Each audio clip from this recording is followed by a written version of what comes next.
Oke, selamat malam teman-teman semuanya.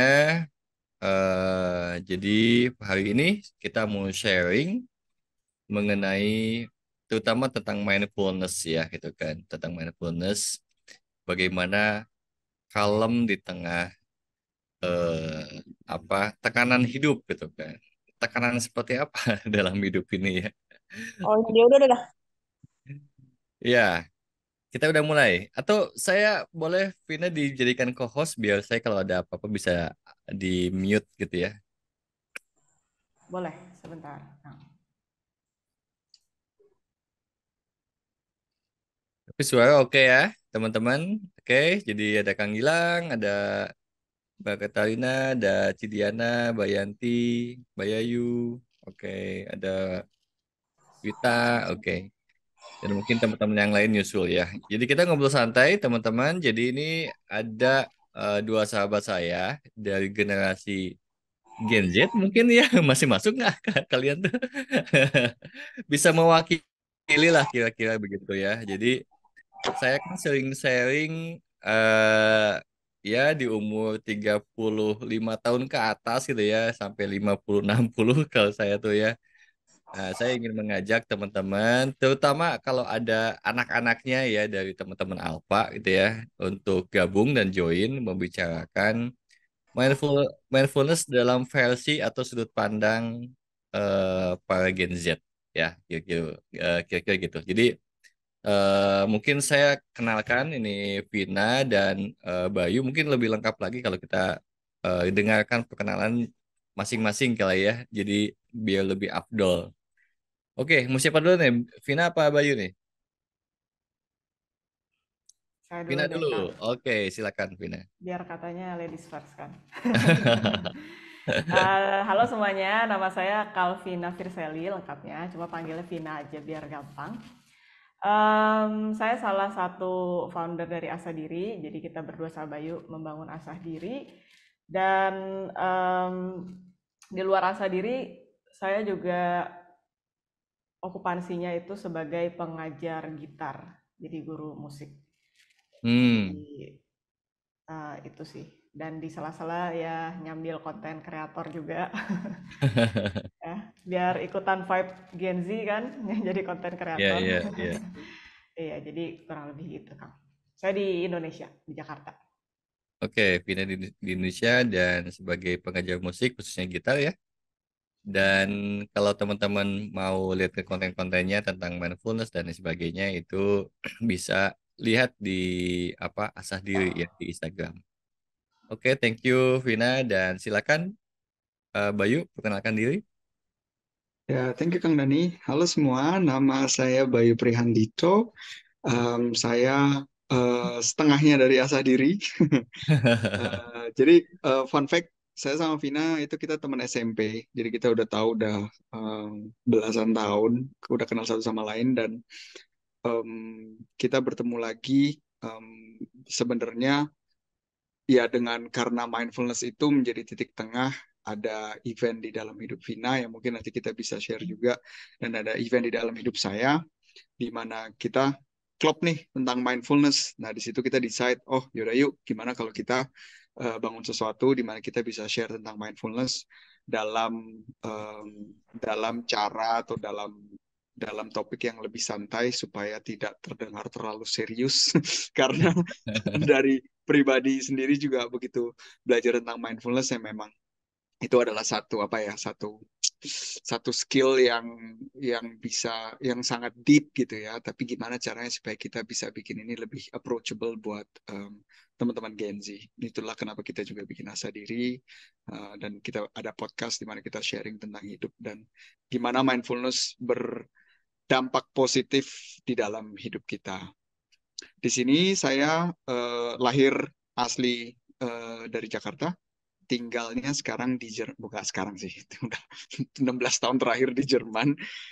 Jadi saya pindah ke Jerman umur 17, nah, kuliah di sini dan sekarang di sini saya bekerja sebagai life coach, baik untuk private person dan saya juga bekerja untuk sharing tentang mindfulness dan emotional intelligence di perusahaan-perusahaan gitu. Oke, keren. Oke, Oke, kita langsung aja nih, teman-teman. Jadi izinkan saya juga sebagai fasilitator, khususnya jadi host, bagaimana mengetahui mindfulness ya dari kacamata mereka nih, ya yang mewakili Gen Z ya. Ini mungkin teman-teman ada yang bukan Gen Z, tapi mungkin bahasa-bahasa yang akan ditangkap nanti dari Vina dan Bayu itu akan bisa menjadi apa ya? Menjadi senjata atau pengetahuan lah gitu ya, wawasan untuk dibahasakan kembali kepada anak-anaknya atau mungkin keponakannya gitu ya dan lain sebagainya ya. Jadi kalau agak sama saya kan agak-agak serius gitu ya ngomongin mindfulness ini, ada Bayu dan Vina yang mungkin lebih santai gitu. Oke, langsung aja. Mindfulness menurut Vina dan Bayu itu apa ya? Vina dulu deh. Em, Gimana ya, dijadiin kalimat yang simpel. Mindfulness tuh sebenarnya kalau menurut aku Hmm. adalah sebuah practice, makanya disebut juga mindfulness practice, karena itu bukan sesuatu yang kayak datang dan kita bisa langsung dapatkan gitu, tapi itu Mhm. sebuah latihan, di mana sebenarnya ini adalah kita melatih awareness. Jadi di mana kita bisa sadar dengan senses yang ada di tubuh kita, dan terutama dengan pemikiran juga yang ada di kepala kita.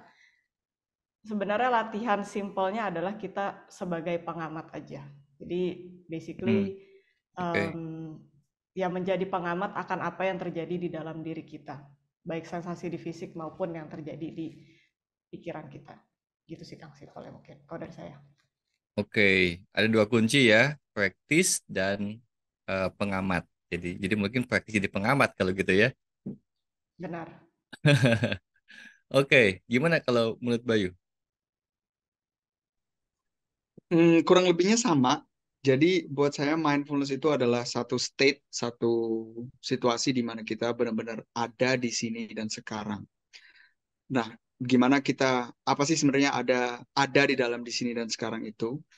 Yang Mhm. dimaksud adalah yaitu dia bahwa di saat misalkan sekarang saya sedang berbicara di sini, saya lagi share di sini, ya saya sadar bahwa oh, saya lagi ngelihat ada gambarnya Kang Dani, ada gambarnya Vina, saya semua yang apa ya, semua sensesnya juga nyala gitu ya. Mhm. Ideally tentunya ideally semua sensesnya nyala dan tidak ter apa ya, tidak terbawa oleh pikiran tentang masa depan, seperti contohnya, wah habis ini ada pertanyaan apa ya? Atau Oke. terbawa ke masa lalu, gue udah matiin kompor atau belum ya? Tidak terbawa dengan pikiran-pikiran tersebut. Jadi saya benar-benar ada di sini dan sekarang, dan itu adalah state of mindfulness yang um, sama seperti saya juga setuju sama Vina, itu adalah sebuah skill yang bisa kita latih gitu. Dan bahkan saya mau satu step lebih jauh lagi, saya akan menggunakan kata harus, yang harus kita latih karena itu akan membantu kita untuk bisa menerima dan menemukan ultimately that peaceful atau kedamaian di dalam diri kita. Hmm, oke, menarik. Eh, Ultimately di dalam kondisi yang pernah ditemukan sama Bayu nih ya, Hmm. pertama kali bisa merasakan ultimate-nya eh, kapan sih yang kamu ingat? Hmm. Momen yang paling kental ya kasarannya Hmm. ya, momen yang paling Hmm. Hmm. kental gitu yang diingat itu adalah jadi perjalanan mindfulness saya itu dimulai em, yang secara sadar itu tahun 2015. Hmm. Saya di situ ikut yang namanya Vipassana Meditation, itu Hmm. 10 Hmm. hari silence, 10 hari kita hanya punya interaksi dengan diri kita sendiri, pun Hmm. kita mengamati, kita belajar untuk mengamati diri kita sendiri. Dan di situ yang namanya, saya mungkin terdengar klise kali Kang ya, nggak tahu juga ya, tapi memang kenyataannya di mana kita Oke. di situ ada momen berjalan, terus kita melihat pohon, saya melihat pohon gitu. Ini pohon tuh sebenarnya tuh sangat unik dengan warna, bentuk, rasa, dan semuanya gitu loh. Jadi itu benar-benar Hmm. satu momen yang pohon tuh kan hampir kita lihat setiap hari gitu Kang ya. Ya. tapi tidak pernah buat saya ya, Hmm. sampai ke titik itu tuh tidak pernah saya melihat pohon seutuhnya, Oke. sehingga di situ tuh bener-bener yang namanya, gila juga ya.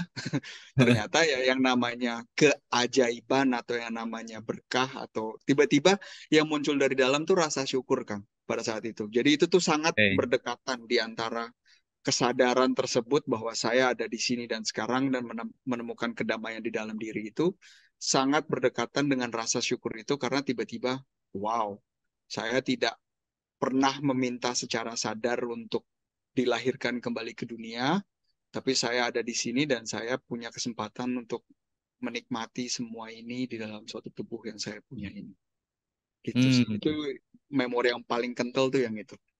Iya, padahal melihat pohon itu udah sering banget ya, Setiap hari, Kang. Setiap hari. Pari. Tapi dengan berarti ketika akhirnya di mindfulness state itu apa sih yang terjadi tuh waktu itu sehingga kamu bisa melihat secara utuh tuh si pohon itu.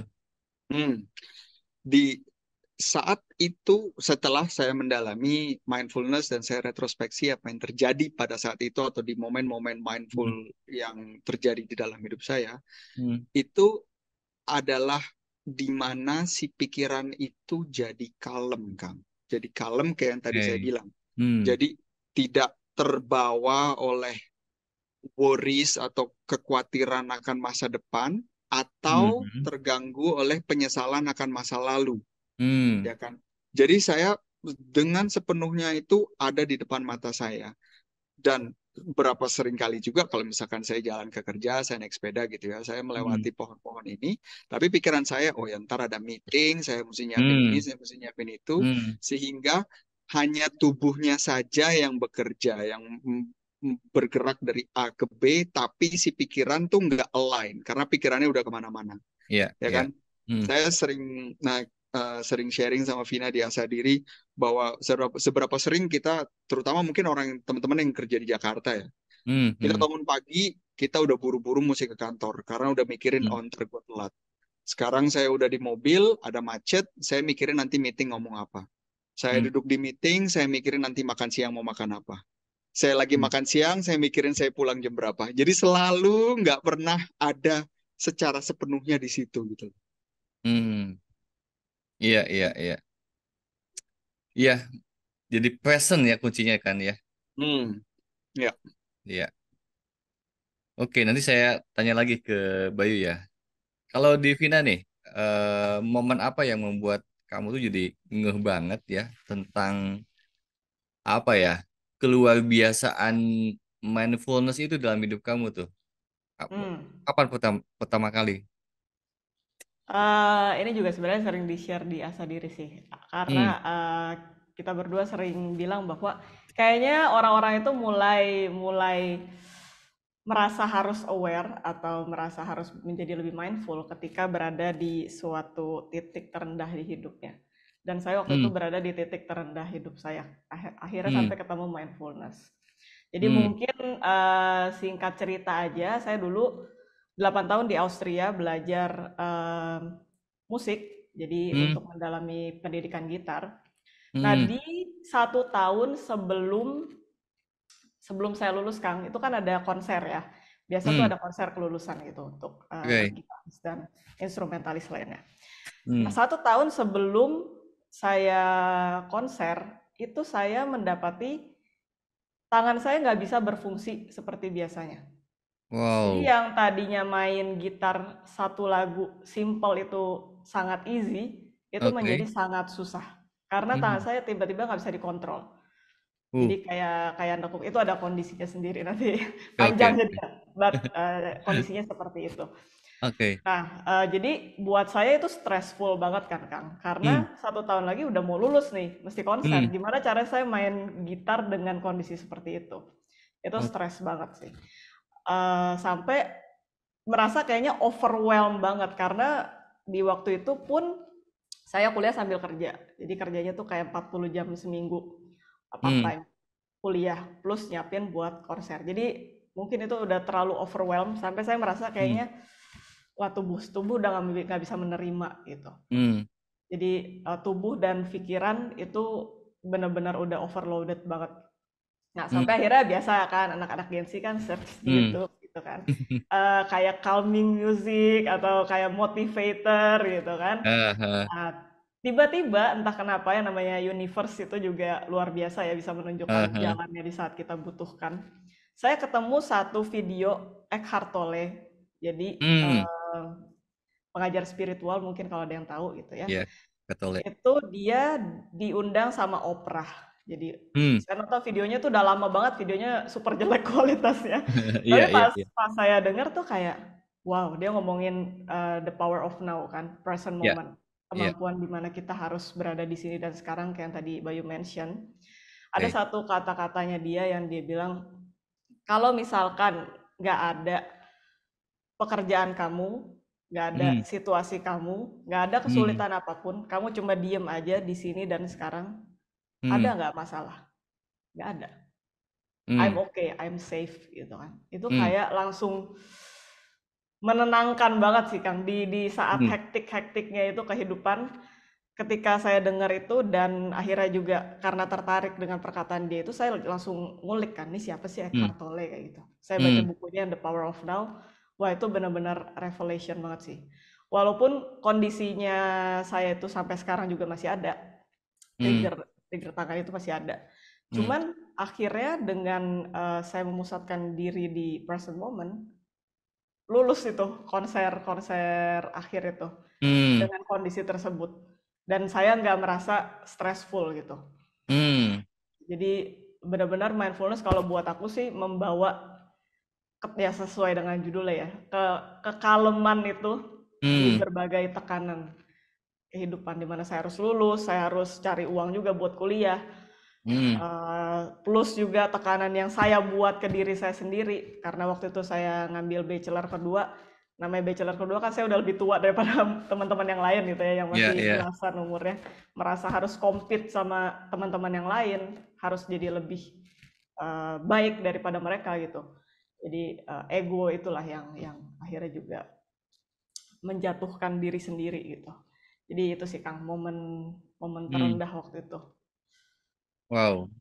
Saya ngebayangin sih kondisi tekanannya kayak gimana gitu ya. Terus ya jadi penasaran, apa sih beberapa hal yang bisa kamu lewati sehingga kamu bisa tetap menjaga mindfulness kamu tuh?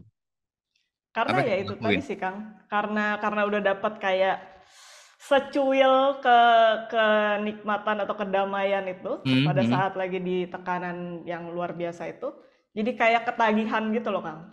Coba Hmm. kalau kalau itu mulai mulai saat itu tuh aku kayak mulai 5 menit meditasi kayak gitu, Hmm. cobain Hmm. karena di meditasi kan kita juga berusaha menjadi pengamat, berada di present Hmm. moment. Walaupun pasti juga ada pikiran-pikiran yang muncul gitu kan. Hmm. Cuma setiap kali meditasi tuh walaupun ada pikiran yang muncul, tapi tetap rasanya ada peacefulness itu di belakang. Jadi kayak ketagihan aja, pengen pengen terus lebih tahu lagi soal mindfulness gitu. Oke, jadi ini ada dua sisi ya. Satu sisi kalem ya, si mindfulness itu. Tapi di sisi yang lain bahwa tekanan itu sebenarnya ada gitu ya. Betul. Tapi tapi di sini kamu bisa kalem karena kamu terkonek dengan si mindfulness ini gitu. Gitu ya, kira-kira ya. Iya. Tentunya itu panjang ya Kang prosesnya. Maksudnya sampai aku juga ngulik lagi kenapa sih saya ke-trigger sama hal-hal ini. Sampai akhirnya bisa ke situ gitu, tahu kenapa Oke. bikin pressure ke diri sendiri. Itu semuanya berkat mindfulness sih kalau buat aku. Nah, ini penting nih. Apa yang kamu sadari? Mungkin satu dua aja biar jadi contoh nih buat teman-teman. Ketika mindfulness kan jadi akhirnya tahu kan, oh aku punya triggernya dari sini, terus gimana menyelesaikannya? Hmm. Hmm. Waktu itu yang dua yang benar-benar aku sadarin, satu dari sisi keluarga, itu Oke. complicated sih. Itu pokoknya dari Hmm. sisi keluarga dan aku udah berusaha untuk mengutarakan apa yang aku rasakan juga ke papa mama waktu itu. Hmm. Aku Hmm. utarakan bahwa ada hal-hal dari yang mereka lakukan gitu yang membuat aku seperti sekarang gitu, merasa Oke. terpressure. Oke. Lalu satu lagi adalah hal yang aku bikin ke diri aku sendiri, yaitu ego yang besar di mana aku merasa harus bisa better dari orang lain. Tapi Hmm. menurut aku itu adalah kayaknya terbentuk karena lingkungan musik klasik yang seperti itu, sangat kompetitif Iya, iya, iya. saat belajar musik klasik. Jadi Hmm. kayaknya itu terbentuk secara tidak sadar gitu. Hmm. Oke, terus gimana kamu bisa melepaskan itu semuanya? Perasaan atau pikiran dan perasaan apa yang kamu lepaskan? Eh, Kalau soal yang orang tua, ya aku harus menyadari bahwa setelah aku belajar mindfulness dan tahu bahwa orang itu terbentuk dari lingkungan juga yang dia miliki, sehingga aku sadar bahwa papa mama aku punya cara didik seperti itu adalah Hmm. hasil dari papa mamanya dia juga. Jadi Oke. aku nggak bisa menyalahkan mereka kenapa didiknya kayak gitu, gitu. Hmm, Karena hmm, untuk hmm, merubah mereka pun saat ini sudah sulit gitu ya. Jadi aku cuma hmm, bisa memahami, mengerti, ya udah let go perasaan itu dan membatasi diri mungkin ya.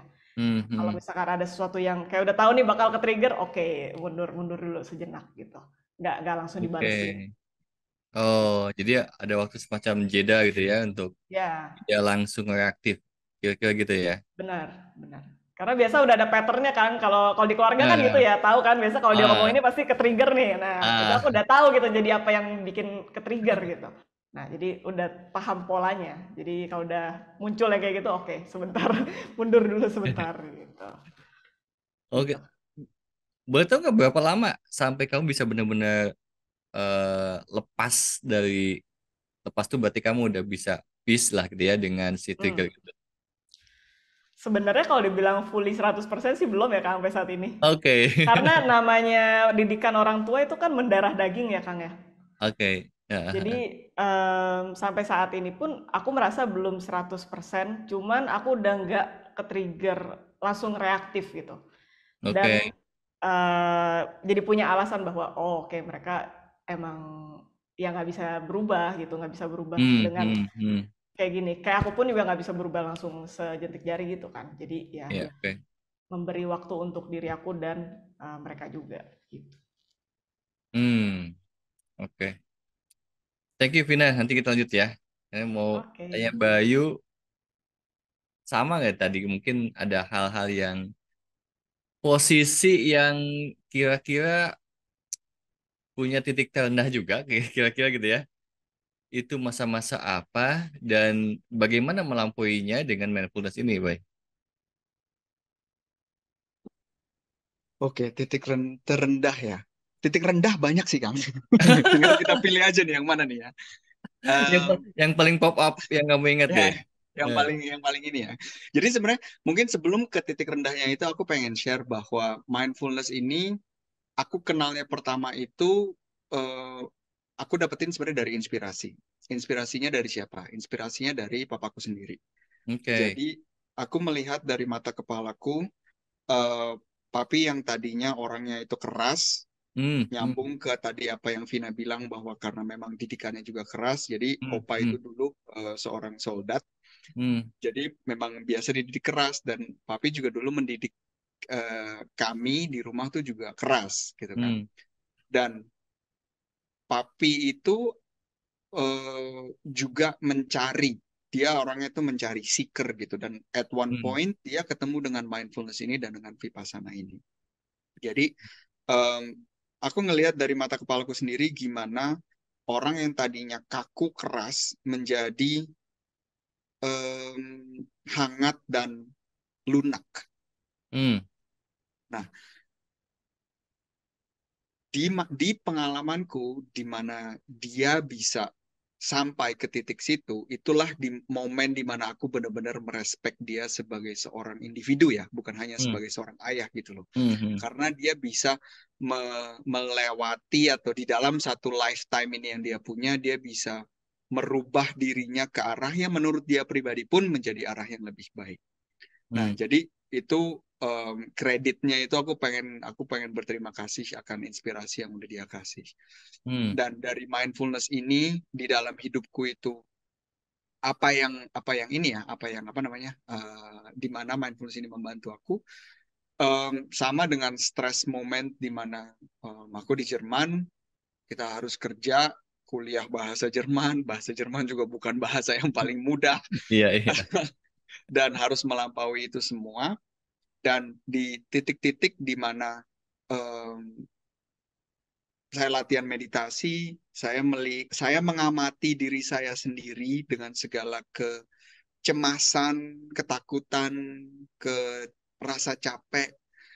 Tiba-tiba saya melatih secara tidak langsung untuk melihat diri saya dengan mata kasih sayang. Dalam Hmm. artian, kalau saya melihat diri saya yang misalnya melakukan sesuatu atau mengambil keputusan yang kurang tepat gitu, Hmm. saya nggak langsung, baik, lu gimana sih? Gitu aja nggak bisa Hmm. mikir gitu kan. Hmm. Terkadang kan kita punya self-talk Ya, kok ya, kasar ya, banget ya sama ya, kita ya, sendiri betul. kan. Hmm. Sehingga saya bisa melihat diri saya dari kejauhan dan Hmm. saya, oh ini anak nih kecapean gitu loh. Oh ya udah gitu, Hmm. take time. Tapi next time kita ambil keputusan yang bareng ya. Jadi saya berdiskusi dengan diri saya sendiri. Oke. Hmm. Hmm. Efek kelanjutannya, Kang, karena saya melatih untuk mengamati diri saya dengan rasa kasih sayang, Hmm. otomatis saya melihat orang lain pun juga dengan mata kasih sayang tersebut. Oke. Kenapa? Karena orang lain, mau orang dari negara manapun, Hmm. saya itu lebih sama-sama dia karena kita sama-sama human being. Hmm. Kita punya masalah yang sama, kita nggak percaya diri sendiri, kita ngerasa kita nggak patut untuk dicintai, kita tidak merasa dilihat. Hmm. Itu akarnya tuh sama, cuma termanifestasinya bentuknya beda-beda, tergantung dari lingkungannya, ya kan? Hmm. Hmm. Cuma akarnya tuh sama, sehingga kalau ada orang lain yang melakukan perbuatan atau mengatakan kalimat yang kurang mengenakan buat saya, yang dulunya saya reaktif, egonya terluka, oh kok lu Hmm. ngapain sih ngatain gue kayak gini? Hmm. Tiba-tiba sekarang jadi muncul rasa kasih sayang dalam artian lo bisa mengeluarkan sesuatu yang nggak enak, pasti Hmm. karena lo nggak enak dalamnya. Hmm. Hmm. Sehingga saya bisa membuat boundaries, bukan berarti saya menerima itu, tapi saya tetap, nggak, saya nggak mau, tapi dalam hatinya saya bilang, semoga kamu dan masalahmu bisa terselesaikan supaya kamu pun merasa kedamaian di dalam hidupmu. Hmm. Terkadang saya katakan itu secara verbal, terkadang hanya di dalam pikiran saja tentunya ya. Hmm. Hmm. Tapi saya jadi ngerasa lebih terkoneksi dengan manusia di sekitar saya karena ya wong saya aja ngurusin saya susah kok. Wong saya ngelihat diri saya juga saya Hmm. iba kok kadang-kadang gitu Hmm. loh. Hmm. Hmm. Masa iya orang lain nggak apa namanya nggak melewati kesulitan-kesulitan di dalam hidupnya kan pasti juga melewati. Cuma bentuknya aja beda. Hmm. Tuh. Jadi itu yang efek positif atau titik-titik ya di mana saya ngerasa mindfulness tuh oh ya bener-bener jadi bisa mengamati diri sendiri gitu loh. Yang Hmm. tadinya naik roller coaster tiba-tiba Hmm. saya jadi ngeliat diri saya yang lagi naik roller coaster if that makes sense. Oke. Dan tadi tanda kuncinya ya, melihat dengan kasih sayang jadinya ya. Itu Ya, sangat mengubah banyak hal ya. banyak banyak banget Kang karena Hmm. banyak sekali eh, banyak sekali hal-hal di luar sana yang tidak bisa kita kontrol, Hmm. ya Hmm. kan? Gimana bos kita ngomong ke kita, gimana Yes.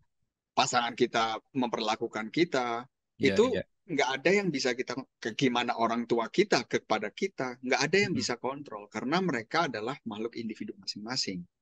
Tapi Hmm. tadi Kang Dani juga sudah menggunakan satu kata yaitu jeda.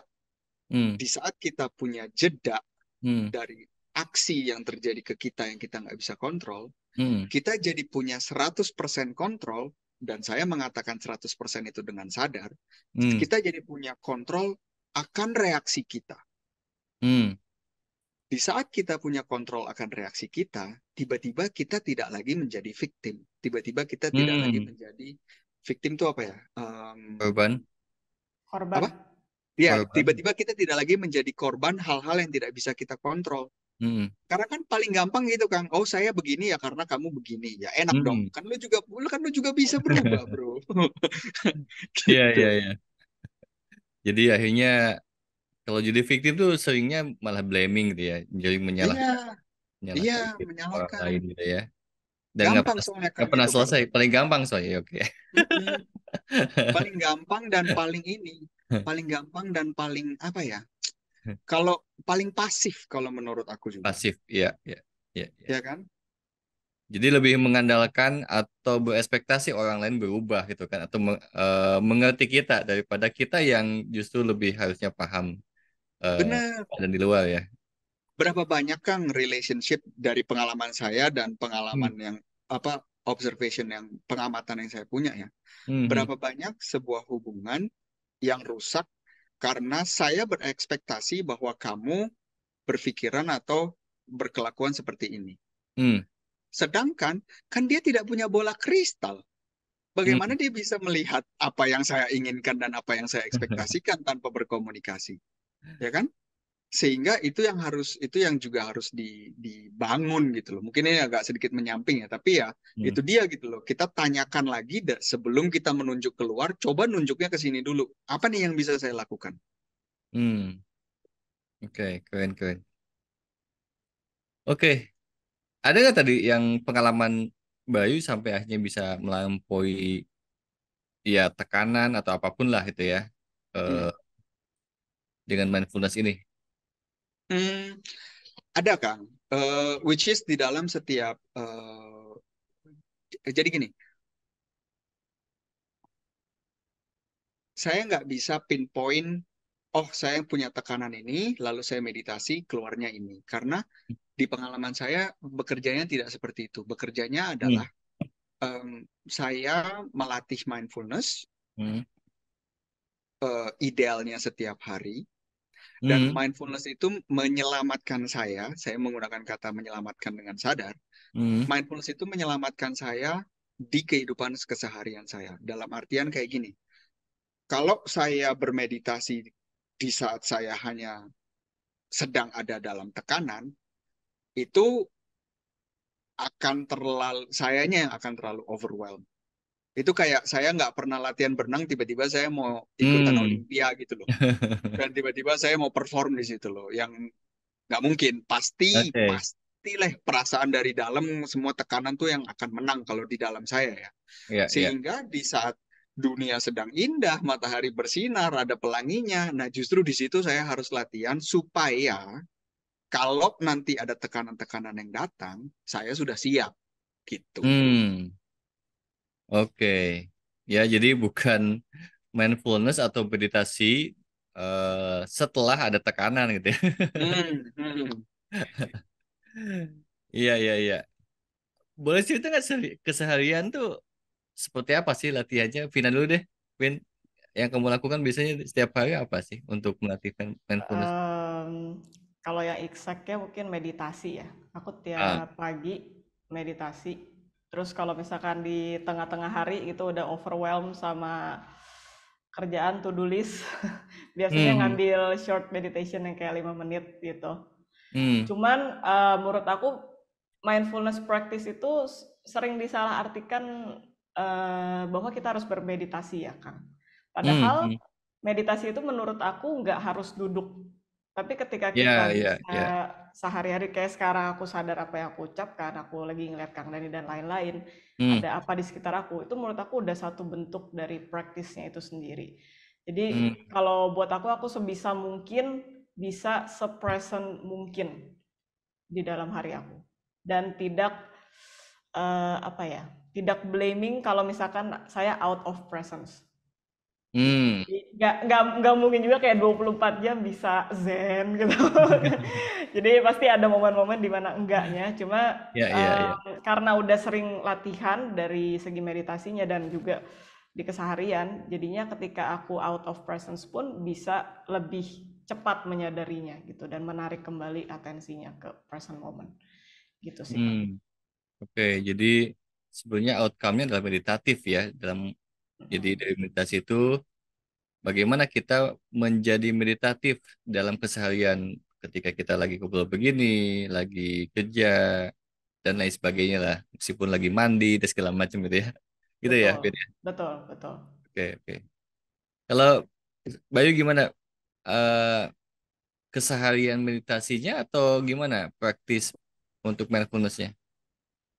Kurang lebih sama Vina. Saya juga meditasi setiap hari, idealnya ya. Hmm. Idealnya setiap hari duduk. Tapi yang sudah pasti dilakukan itu ya ada momen-momen di mana saya balik lagi fokus apakah ke pernafasan. Jadi saya benar-benar take Hmm. moment. Oke, Hmm. saya ngerasain ada satu teknik namanya anapana. Kita ngerasain pernafasan itu sendiri, Hmm. udara yang masuk, udara yang keluar.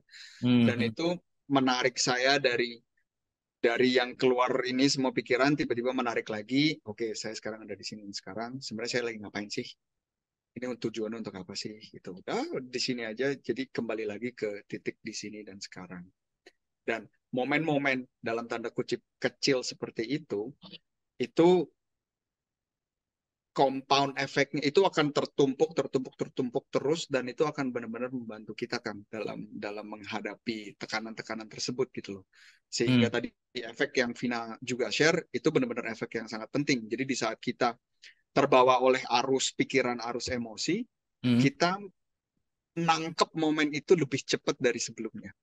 Oke. Jadi yang kalau misalkan kita tadinya pikiran gitu terus malam-malamnya di kasur capek gitu ya, wah Hmm. berat Hmm. nih hari ini banget tiba-tiba mungkin setelah kita lagi rungsing gitu terus ada momen setelah 2 jam atau berapa jam gitu ya terus tiba-tiba Hmm. oh ya oke balik lagi jadi ada reset in betweennya gitu loh. Nah Oke. itu yang bisa membantu kita juga jauh lebih kalem daripada biasanya. Oke. Menarik. Jadi riset in between itu berarti kan kita bisa dalam mindfulness itu bisa melihat lebih luas gitu. Kira-kira gitu ya. Yes, yes. Oke, yang biasanya parsial ini lebih luas. aku aku ada satu pelajaran yang juga baru-baru ini aku dapetin Hmm. ya satu kalimat Hmm. ya Kang, Hmm. yaitu Hmm. di dalam diri kita itu ada dua mode. Satu Oke, satu mode pembicara, oke. satu lagi mode pendengar. Hmm. Mode pembicara ini selalu berganti-ganti Hmm. suaranya. Apa yang dikatakan tuh selalu berganti-ganti. Hmm. Contoh? Kayak misalkan kalau saya mau mengambil keputusan misalnya gitu ya, Hmm. ada suara yang bilang, wah baik, kayaknya lu jangan deh berhenti kerja. Kayaknya itu Hmm. lu nggak akan, lu bakalan nggak bisa bayar A, B, C, D, E misalnya Hmm. gitu ya. Oke. Terus ada suara lain lagi, baik, kayaknya lu berhenti kerja tuh adalah bentuk lu menyayangi diri lu sendiri deh. Coba deh lu pikirin. Hmm. Ini kan suaranya semuanya dari dalam nih kan. Iya, Jadi iya, ada iya. yang mode pembicara nih. Hmm. Nah, mode yang kedua adalah mode pendengar. Hmm. Nah, kalimat penutupnya adalah si mode pembicara ini selalu berubah-ubah, si mode pendengar ini selalu sama. Hmm. Nah, kita yang sesungguhnya adalah kita yang mendengar. Oke. Jadi di saat aku mengamati suara-suara tersebut, Hmm. Bayu ini adalah ya yang mendengarkan itu tadi. Iya, iya, Bayu iya. ini adalah yang mengobservasi itu tadi gitu. Hmm. Sehingga at the end tetap oke. Ini kepala mau kau seperti apapun, tetap ada si Bayu yang mendengar yang oke, what is it actually that you guys are saying? Gitu. Hmm. Tapi menarik nih. Untuk generasi Gen Z justru kan jadi pendengar bukan cuma dua nih, gitu kan? Bisa Hmm, banyak banget yang disebut akhirnya overthinking gitu ya, yang dia dengar hmm, gitu kan. hmm, Itu gimana hmm. menurut Bayu nih? Nah, satu teknik yang juga aku pakai itu adalah dengan menuliskan. Oke. Jadi aku literally pikiran-pikiran yang ada di kepala ini Hmm. itu aku tuliskan di secari kertas atau di buku kalau aku punya jurnalnya gitu. Hmm. Hmm. Jurnalnya sehingga aku secara sadar dan secara literally aku menyiapkan sebuah tampungan untuk pikiran-pikiran tersebut. Hmm. Sehingga pikiran-pikiran tersebut sudah terdengar, Oke. ya kan? Tapi mereka tidak menentukan, yang menentukan tetap aku. Hmm. Hmm. Jadi setelah aku menaruh semua pikiran-pikiran situ di atas kertas, Hmm. udah mulai kosong kan nih kepala nih, Ya, ya ya. kan? Hmm. Jadi si overthinking yang tadinya di sini terus, Hmm. tiba-tiba nih semuanya udah ada di atas kertas, jadi udah agak lega sedikit, Hmm. kan? Udah lebih kosong, dah. Nah, di sini aku jadi punya lebih punya resource. Resource kan bentuknya ada dari energi, ada dari waktu, dan dari macam-macam kan. Ya, ya. Aku lebih punya resource untuk bisa kembali ke mengamati itu tadi. Hmm, Sehingga aku melihat apa yang dikatakan, apa suara-suara yang ada di kepala atau pikiran-pikiran yang muncul. Tapi sekarang aku melihatnya di satu kertas ini dan tidak lagi eh, tidak terbawa oleh emosinya si kertas hmm. ini gitu, si Be- pikiran-pikiran ini gitu jadi loh. jadi berjarak ya. Jadi netral, benar, jadi Ya, ya. berjarak dan memang benar berjarak karena Ya, sudah ya. tidak lagi di sini, Di sini. tapi di sini. Iya, iya, iya. Kenal. Nah, dengan ini saya secara sadar mengamati, saya secara sadar juga memberikan ruang dan tidak meng ek- em, apa ya, tidak menolak keberadaan si pikiran-pikiran ini juga gitu loh. Karena Hmm. pikiran ini Kang, kalau di enggak, lu jangan mikir kayak gini dong. Makin Hmm. kayak kuda liar Kang, makin Hmm. ketepak kita, Hmm. makin Ya, ketepak ya, ya, ya, ya. gitu. Makin kebanting ya. Makin kebanting sehingga saya memberikan ruang lu mau jumpalitan ya udah tapi jangan di kepala gua ya gitu. Nah ini lu Oke, jumpalitan di kertas deh gitu sehingga oke, si kuda ini juga menjadi tenang dengan sendirinya. Itu di pengalaman aku kayak gitu dan itu trik yang aku pakai. oke. So, dengan lebih tenang dan melihat eh, apa ya, notes gitu ya, eh, Mm-mm. dari yang tadinya bicara dari otak dialihkan ke jurnal gitu, ya, dalam hal ini tulisan, itu kita bisa bisa melihat lebih clear gitu, ya. Kira-kira gitu nggak, Bay? Iya bener Kang, bener. Oke, sehingga kita akhirnya mengambil alih sebagai seorang yang memutuskan mana yang lebih Yes, realistis kira-kira gitu ya, yang paling rasional. yes.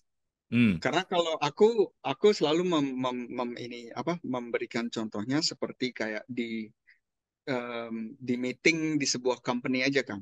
hmm, hmm, Kalau keputusan itu diambil hanya berdasarkan oleh suara yang paling kencang, hmm, dan kita hmm. tidak pernah mengambil waktu untuk mendengarkan suara-suara yang mungkin tidak terlalu kencang, tapi Ya, ya, ya. maknanya mungkin lebih baik, Yes, kan berarti itu tidak optimal, ya, ya kan? Sedangkan saya sebagai pemimpin yang baik, saya mau bahwa semuanya akan saya dengarkan, hmm, dan di akhir cerita, saya yang akan mengambil keputusan. Terima kasih atas suara kalian. Kita akan maju ke sini karena visinya ini. Yuk, bayu-bayu yang kecil. Yuk, hmm, thank you ya. Karena Kang, mau se mau sepedas apapun kata-kata yang muncul di kepala, hmm, itu hmm. sebenarnya tuh maksudnya juga baik, Kang. Oh, oke. Maksudnya juga baik dari si pikiran-pikiran ini. Hmm, hmm, Contohnya, pada hmm, saat saya mau mengambil keputusan untuk menjadi life coach, hmm, pikiran yang muncul yang di kepala adalah, bayi lu nggak akan bisa mungkin ke sini, nanti lu hmm, akan nggak punya uang, hmm, misalnya. hmm, hmm, hmm. Kalau itu sudah saya keluarkan dan saya masukkan menjadi kalimat, lo jadi nggak punya uang. Oh, ini tuh departemen akuntan saya yang lagi ngomong. Oke. Jadi dia dia nggak mau. Maksudnya baik. Maksudnya adalah Ya, ya. hati-hati ya, kamu pikirin tentang ini, ya Hmm, kan? hmm, Jadi saya dengerin semuanya, saya cari esensinya apa, dan saya yang mengambil keputusan. Sehingga kalimat terakhir kan, sorry ini agak panjang, hmm. kita tidak lagi menjadi budak dari pikiran-pikiran kita. Iya, iya, iya, betul. Tetap kita yang mengambil keputusan dan pikiran-pikiran kita ini membantu kita untuk mengambil keputusan yang paling optimal. Dan kita juga bisa lebih tegap ke keputusan yang kita ambil karena kita mengambilnya secara sadar dan bukan karena reaksi belaka Hmm, gitu. iya. Jadi sebenarnya mindfulness itu adalah diri kita sendiri sebagai the great listener ya, kira-kira gitu ya. Hmm. Hmm. Iya, kalau sudah di posisi itu kita menjadi the great listener ya, pendengar yang luar Nah, biasa tuh di situ ya. yes, yes. Oh, aku Oke. merinding dengernya. Iya, iya, iya. Oke, keren nih. Kalau Vin, aku mau eh, tadi kelintas sih. Pernah nggak sih ngalamin sebuah kondisi eh kayak kamu melampaui tekanan, ya, tapi susah nih gitu. Nah, yang membuat susah untuk melampaui itu hal apa sih yang pernah kamu Hmm, rasakan? mungkin ya itu tadi ya yang itu momen yang paling aku ingat banget sih, momen Hmm, ketika gak bisa main lagu simple yang semestinya aku hmm, coba bisa baca dalam 5 menit dan bisa mainin. ah, Itu ah, ah, aku ingat banget momen itu karena sebagai seorang musisi ketika nggak bisa main instrumennya lagi itu kayak dunianya hancur ya Kang. iya, Jadi oh iya jadi benar banget. ya jadi momen itu tuh aku inget banget gitu dan ada pikiran-pikiran yang muncul kayak wah udahlah lu nggak punya masa depan, Hmm, buat hmm. apa lu kuliah udah jauh-jauh udah lama-lama terus ujung-ujungnya nggak bisa main gitar lagi gitu kan. Ah, ah. Itu susah banget kan keluar dari situ, susah banget itu Iya, satu iya, iya. tahun aku struggle banget sampai sampai akhirnya bisa main di konser akhir itu dengan lebih tenang walaupun kondisinya masih ada tapi bisa di manage. Itu Oke. juga hasil dari mindfulness practice. Em, Cara keluarnya ya bertahap sih Kang ya Hmm, dari hmm, sedikit demi sedikit memahami bahwa apa sih yang membuat kondisi ini muncul karena setelah aku dalami gitu ya dari hmm, baca, hmm, dari nontonin hmm, ya pengajar-pengajar spiritual gitu. hmm, Kondisi yang ada di tubuh itu biasanya adalah tanda bahwa lu harus berhenti. Harus hmm. ngerem dulu, ngerem. Itu Oke, itu oke. artinya tubuh udah nggak bisa menerima lagi dan ada situasi yang bikin sampai kondisi tersebut muncul. Aku percaya seperti itu sih kayak orang-orang dengan mungkin kondisi kesehatan yang tiba-tiba memburuk gitu. Menurut aku itu Hmm, adalah tumpukan dari either kelelahan fisik atau mental yang yes, udah yes, yes. tumpuk gitu ya. Jadi waktu itu aku berusaha gali gitu. Hmm, Kenapa hmm, sih sampai kayak gitu? Nah, ternyata waktu itu juga aku menemukan satu ya memang udah kecapean banget karena kerja hmm, sambil kuliah. hmm, Terus hmm. aku itu orangnya karena tadi punya ego nggak mau kalah sama teman-teman sekitar. Oke. Tiap hari aku tuh bangun subuh buat latihan gitar supaya aku mencapai limit sehari latihan at least minimal 6 Hmm, jam. At hmm. least. Ya, jadi keras lah sama diri sendiri. Padahal Oke. kalau ditilik ke belakang lagi, 6 jam itu latihan ya dengan kondisi yang tidak prima, percuma juga latihan 6 jam gitu. Buat Hmm, apa? hmm, hmm, Nah, hmm, terus akhirnya aku juga menemukan bahwa ini balik lagi ke keluarga sih kalau aku ngeliatnya ya, cara hmm, didik hmm, karena aku anak hmm, pertama, di mana aku tuh harus jadi seseorang yang selalu jadi pemecah masalah, hmm, diandalkan, hmm. kalau ada masalah di keluarga datangnya ke aku berbondong-bondong suruh, itu dong tolong ngomong masih itu dong, tolong ngomong masih itu, Ah, padahal di keluarga tinggal ngomong aja kan ya Kang, ya. Cuma harus harus aku jadi messengernya gitu. Nah ah, jadi harus jadi contoh juga buat adik-adik kayak gitu. Jadi aku selalu merasa bahwa ya aku harus jadi the best gitu. iya, iya. Nah sehingga itu terbawa juga ke apapun yang aku kerjakan gitu. Hmm, Kayak hmm, main gitar pun harus lebih hebat daripada yang lain. Padahal kalau dipikir-pikir ya dalam musik nggak ada yang lebih hebat gitu. hmm, Semuanya punya keunikan masing-masing. hmm, Jadi itu sih akhirnya setelah aku bisa pinpoint ada hal-hal tersebut, jadi bisa sedikit demi sedikit melepaskan bahwa ngasih tahu diri sendiri, nggak ada loh yang mau diimpress. Lo jadi lebih baik pun nggak ada loh yang lo perlu impress gitu. hmm. Nggak ada kok yang nungguin Vina, wah jadi the best gitu, duduk di depan gitu, nggak ada itu. Main salah, main gitar juga, aku selalu mikir, anjir main salah tadi. Ah, Padahal pas habis konser juga semua bilang, bagus ya gitu, nggak ada yang bilang, tadi oh, lu main part ini gak salah ada ya yang tahu gitu, nggak juga ada ya. yang kayak gitu. Itu kan again permainan pikiran gitu. Kadang-kadang kita Ah, ya gitu kan, kita jadi menjatuhkan diri sendiri. Tapi di hmm, balik itu sebenarnya yang kayak tadi Bayu bilang, kadang-kadang ya memang eh, pemikiran itu maknanya baik, cuma di package-nya aja oleh pikiran kita tuh dalam kata-kata yang tidak mengenakan gitu. hmm, Jadi hmm. realisasi dari itu sih Kang, realisasi dua pemikiran itu yang akhirnya membuat aku bisa lebih sedikit mengerti gitu. Kenapa aku punya sifat seperti itu? Kenapa aku bertindak seperti yang aku lakukan gitu? Behavior itu ada dasarnya. Oke, sorry, aku pengen lebih spesifik. Eh, tentang yang tadi yang sesuatu yang sulit dilepaskan gitu ya.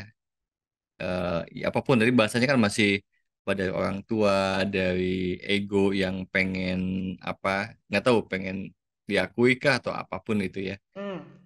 Tapi kalau boleh spesifik lagi, itu tentang apa ya? Yang yang eh, yang kamu sebelumnya pertahankan sehingga kamu sadar dan itu dilepaskan. Itu tentang apa sih? Hmm, mungkin apa ya kalau aku bisa sum up. Hmm. Mungkin kalau aku bilang ke diri sendiri, Vin, lu tuh nggak harus menyelesaikan semua masalah loh. Itu sih yang Hmm. paling mendasar. Lu Oke. bisa jadi diri lu sendiri aja, nggak harus nyelesain masalah orang lain dan bawa itu ke dalam hidup lu. Oke. Tuh. Berarti, sorry, koreksi kalau saya salah ya. Ini tentang kamu eh, apa ya, mempush diri kamu untuk membuktikan sesuatu gitu. Iya, Tadi. iya Kang. Iya Kang. Oke. Padahal nggak ada yang mesti dibuktiin sih. Karena mungkin ya itu tadi, karena aku anak pertama di mana kayak ya Hmm. harus jadi contoh gitu loh. Oke. Harus ya pokoknya harus harus berprestasi lah gitu mungkin tanda tanda Hmm. kutip ya berprestasi. Ya, ya.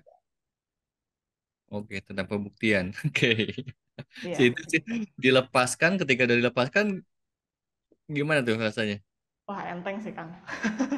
Enteng sih, ya Oke. udah hidup kayak ya udah hidup ya nikmatin aja apa yang pengen dilakukan, nggak usah berusaha untuk impress siapapun gitu. Iya, iya. Kalau kita buat sesuatu pun yang bisa mengimpress, ya paling juga diimpressnya menit-menit pertama kan. Habis itu ya udah hilang kan. Yang Heeh. merasa bangga akan diri kita sendiri ya kita sendiri kan. Kita nggak perlu Hmm, orang lain gitu buat itu buat membuat poinnya kita ya. merasa bangga gitu. Oke, jadi bagi teman-teman atau siapapun yang memegangi tentang apa ya, pembuktikan atau ya pembuktian untuk menjadi sesuatu atau pengen dihargai, diakui, ya apapun itu. Ya, ini punya pengalaman juga ya, dan mungkin ada juga ya yang tetap dipegang dan itu malah jadi belenggu diri kita ya, di tekanan diri kita sendiri ya. Banget Kang. Kayaknya sih itu relevan ya sama sama kehidupan anak-anak zaman sekarang dengan adanya sosial media Iya, juga, iya, di mana bener, harus punya bener. sesuatu baru kayaknya wow gitu. Heeh, heeh. Oke, keren sih. Yes. Mungkin Bayu ada tambahan?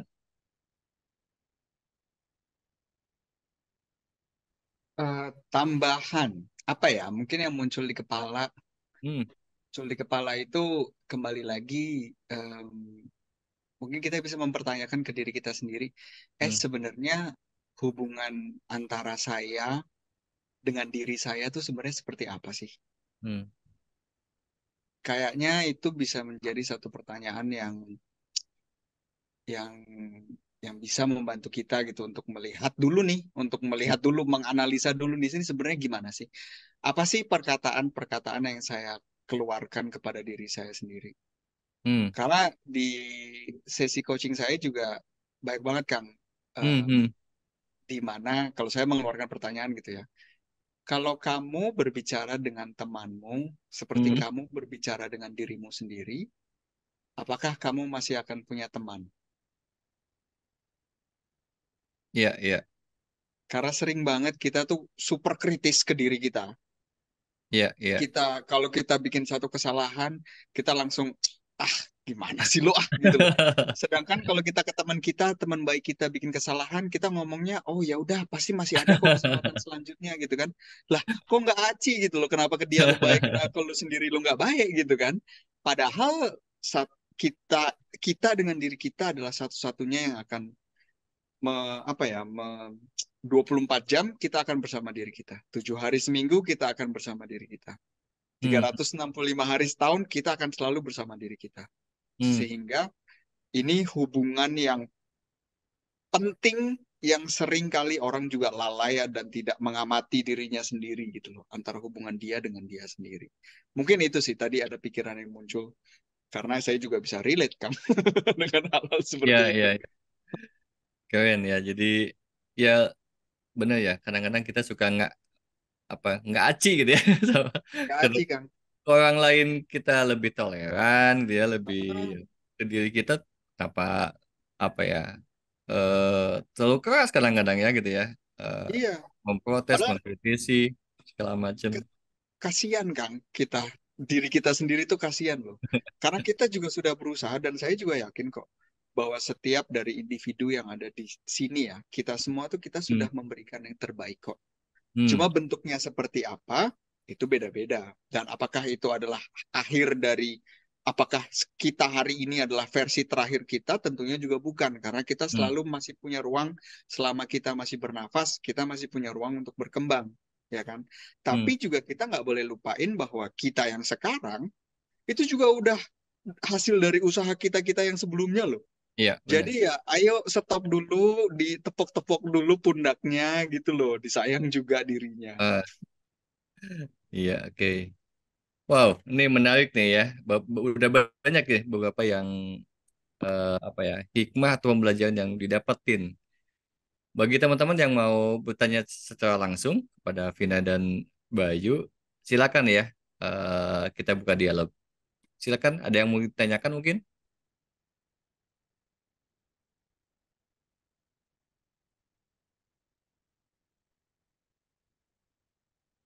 Halo, teman, ada yang ditanyakan nggak? Atau sudah paham?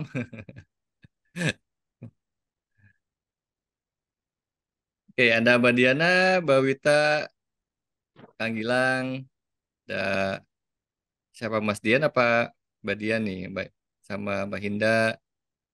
IPA 35 Melati, oh ada Melati, ya, ada Katarina, Mbak Yayu, Mbak Yanti. Oke. Apa yang didapat dari obrolan kita sampai saat ini nih? Ada yang mau berkontribusi mungkin, berpartisipasi dalam dialog ini?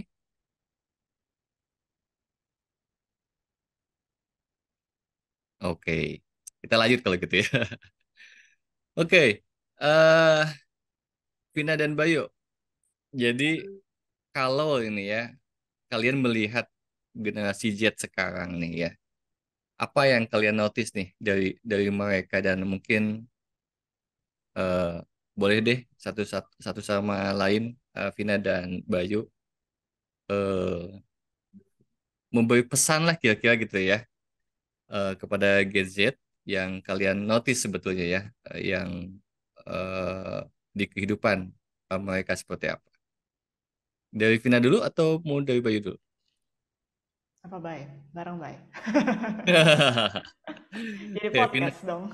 silakan Vina kalau gitu. Em, apa ya yang aku notice? Mungkin lebih stereotip aja sih Kang. Kalau Hmm, hmm, mungkin nggak saat ini juga sih, itu kayak turun menurun juga sih Kang. hmm, hmm. Pressure dari kerjaan, pressure harus menikah cepat, udah nikah Ya, harus ya, membangun keluarga dengan cepat. Pressure-pressure seperti itu yang kayaknya menurut aku harus mulai dihilangkan. Tapi aku melihatnya juga di sekitar aku udah mulai lepas juga keluar dari box itu sih.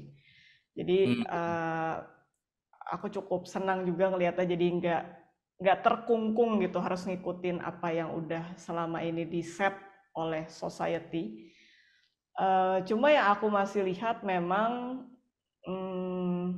untuk tema-tema seperti ini awareness gitu ya, hmm. gimana kita bisa menjadi lebih present, itu masih menjadi topik yang mungkin dibilang tabu juga enggak sih. Cuman Ya, mungkin kurang dikenal aja ya Kang.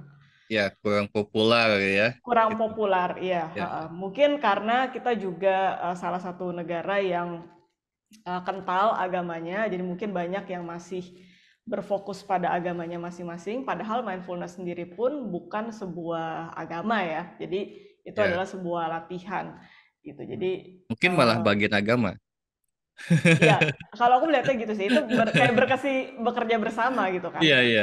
Iya, Ibadah benar. ibadah tanpa mindfulness nggak kalau Iya, di benar. Nggak ya, kusuk gitu kan, Kang. nggak husuk kan? Iya Iya, benar. iya benar. Iya, Cuma mungkin ya mendengar kata mindfulness tuh seolah-olah itu bagian yang berbeda gitu. ya, Itu ya. hal yang berbeda. Ya Hmm, cuma kalau dari soal tekanannya itu sendiri menurut aku masih sama sih, tekanan harus membeli rumah contohnya, tekanan harus berkeluarga, kayak gitu-gitu yang ya tipikal lah Ya, dari zaman dulu dan kayaknya masih turun temurun gitu sampai sekarang. iya, iya. Harus harus masuk ke Jadi orang bidang pekerjaan sukses ini, ya. ya, bidang Sukses tuh. pekerjaan ini. Dan aku juga melihatnya eh, nggak tahu ini melenceng apa enggak, tapi kayaknya karena juga kita banyak menyuguhkan hal-hal yang mengarah ke materialisme gitu Hmm, Kang. Dimana kalau kita lihat di sosial media, kita lihat konten di YouTube, ya, ya. selalu showing hal-hal yang gue punya ini, makanya lu bakalan ngeliat gue lebih hebat gitu. Selalu yang Yes. dilihat tuh punya rumah gede, punya uang Lampu. dalam segini hari gitu kan. Gimana cara bikin uang dalam 30 hari kayak gitu kan. Banyak banget Ah, konten-konten ya, kayak ya, gitu. ya. Ya, jadi jarang yang mengajarkan bahwa kita harus melihat ke dalam, mengenal diri sendiri. Nah, mungkin itu juga salah satu misi kita di Asa Diri. Kenapa kita buat Asa Diri ya? Karena kita mau share itu. Dan kalau dari aku pribadi, semoga ya nggak harus berada di titik terbawah baru mengenal diri Hmm. sendiri. Hmm, hmm, hmm, hmm. Karena itu udah ya nggak enak banget deh Kang kalau udah di rendah itu mau keluar tuh rasanya kayak waduh manjatnya harus jauh banget gitu. Lumayan, lumayan, ya, ya, ya, ya. Iya, Tapi kalian sih, kalian udah melewati itu juga sih, ya, dengan iya, mindfulness itu. Oke, iya. Vina, thank you. Bayu, apa yang Bayu notice di generasi Z ya, terutama ya, gitu ya. Dan Hmm. mungkin kalau ada pesan yang bisa powerful buat mereka apa?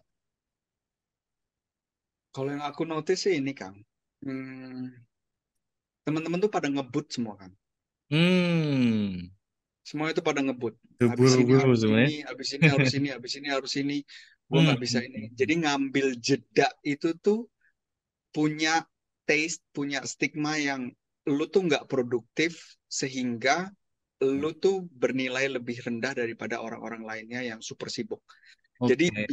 being busy, super sibuk, terus punya apa namanya punya keadaan kesehatannya tidak baik Nah, karena pekerjaan itu hmm. seakan-akan menjadi sebuah bintang di sini gitu loh. Oh lihat nih, itu kan, gue kan kerja keras gue nih, gue paling makanya gue sibuk ya. sakit. Ah, gue paling Ah, sibuk gitu loh. Nah, sehingga it, mungkin kalau yang aku bisa share adalah coba kita injek remnya sedikit. hmm, hmm, Kita injek rem sedikit dengan sadar, seperti yang Vina udah bilang, sebelum ada tembok yang memaksa kita untuk berhenti. hmm, Temboknya ini bisa dalam bentuk kesehatan badan, hmm. bisa dalam bentuk kesehatan mental, macam-macam lah tembok. Dan Ya, ya. percaya deh, banyak tembok di dunia ini bentuknya. Sehingga ajakannya adalah coba rem dan coba tanya dulu sebenarnya sebelum saya full throttle, nginjek full gas ke arah ini, pertanyaan sebelumnya adalah saya tuh sebenarnya mau ke arah mana sih? Hmm, Itu dulu. Karena siapa tahu, dan saya termasuk juga di situ, udah sibuk-sibuk full gas dan saya hmm, yakin hmm, kalau hmm, sudah saya punya rumah saya akan happy, kalau saya punya hmm. keluarga saya akan happy, kalau saya punya Hmm. anak dua saya akan happy. Dan tiba-tiba umur sudah 60, saya ngelihat list saya semuanya udah dicek, tapi kok happy-nya nggak datang-datang, Ah, ya kan?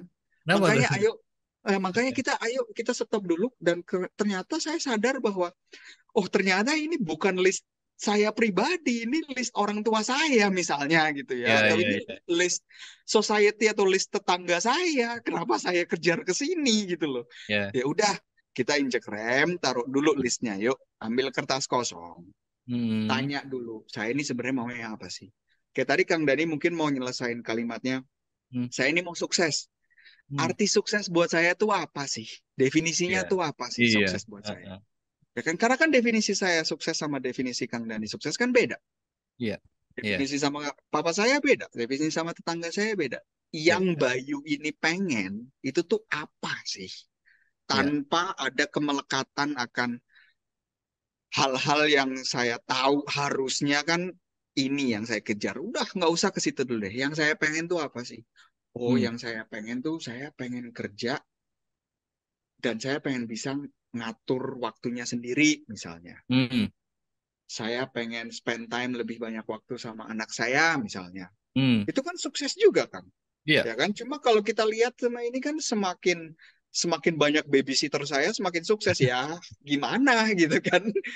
Nggak ini kan, maksudnya nggak selaras gitu loh. Jadi kalimat terakhir untuk menyimpulkan, observasi saya adalah Hmm. teman-teman banyak yang ngebut karena memang sekarang semuanya orang itu dibutuhkan untuk semakin lebih cepat, lebih pintar, lebih kuat, lebih efektif, semuanya lebih. Hmm. Tapi ajakan saya adalah untuk coba berhenti sejenak dan kita tentukan arahnya dan kita menjalani langkah demi langkah dan mensyukuri bahwa Hmm. bukan kalau saya sudah nyampe di sana saya akan bersyukur, tapi Hmm. saya bangun pagi ini saja saya sudah bersyukur Hmm. karena saya tidak mengingatkan jantung saya kemarin malam, tolong berdetak ya. Tapi pagi Hmm. ini dia tetap berdetak kok. Hmm. Jalan step by step by step. Itu mungkin kalau yang bisa Pak saya share.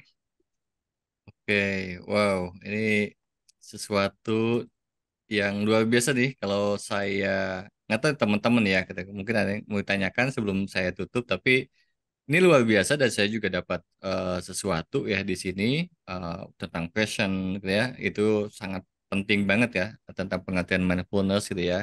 Bagaimana melampaui melampaui apa di dalam tekanan dan di situ ada mindfulness bukan berarti kita terus bisa 24 jam gitu ya seperti itu, tetapi kita sadar dan ketika kita sadar kita bisa balik ke titik keseimbangan lagi kira-kira gitu ya.